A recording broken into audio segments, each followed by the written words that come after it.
In una notte silenziosa, in una piccola casa, nacque una bambina speciale, un piccolo fiore che avrebbe illuminato il mondo con la sua dolcezza e il suo amore.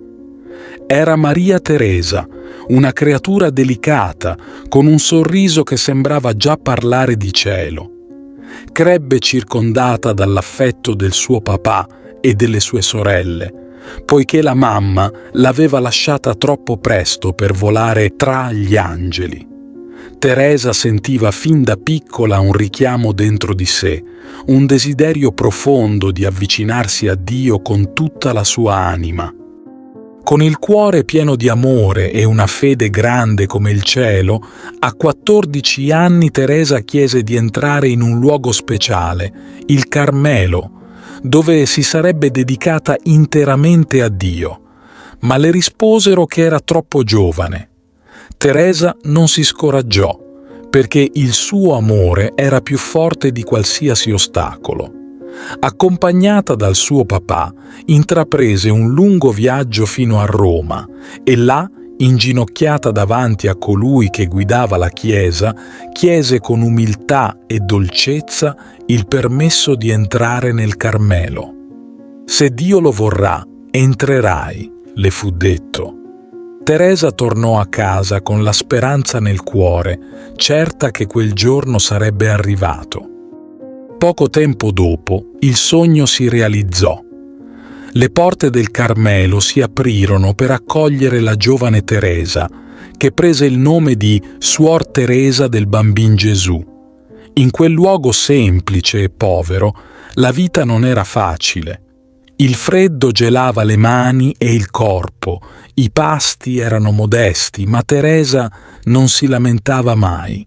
Al contrario, sorrideva e diceva che voleva essere come un piccolo giocattolo nelle mani di Gesù. Il suo desiderio più grande era stare vicina a Lui, con amore e sacrificio.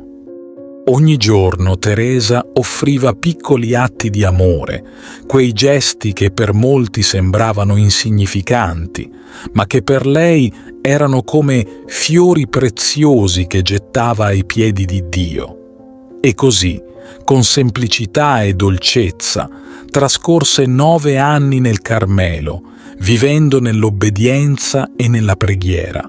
La sua anima era piena di luce, anche se il suo corpo fragile iniziava a spegnersi piano piano.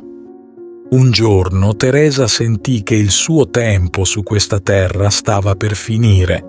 «Presto andrò via», disse con serenità, ma non era triste, anzi, era felice all'idea di incontrare Gesù.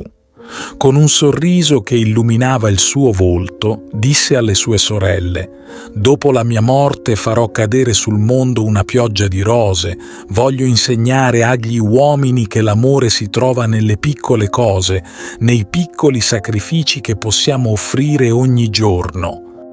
Quando la sua malattia divenne più forte, Teresa soffrì molto, ma non si lamentò mai. Anche nel dolore continuava a ripetere che amava Dio con tutto il cuore. Le sue ultime parole furono un dolce atto d'amore. «Oh Dio, vi amo!»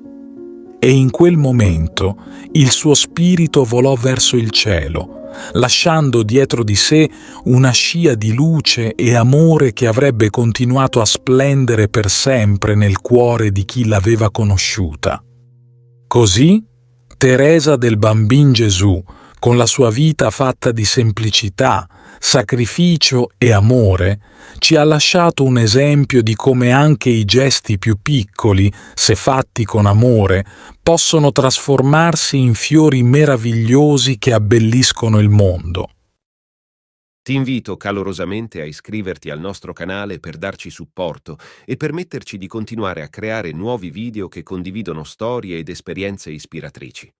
La tua iscrizione è un prezioso sostegno che ci motiva a condividere più contenuti di valore e a diffondere messaggi di speranza, fede e crescita personale. Grazie di cuore.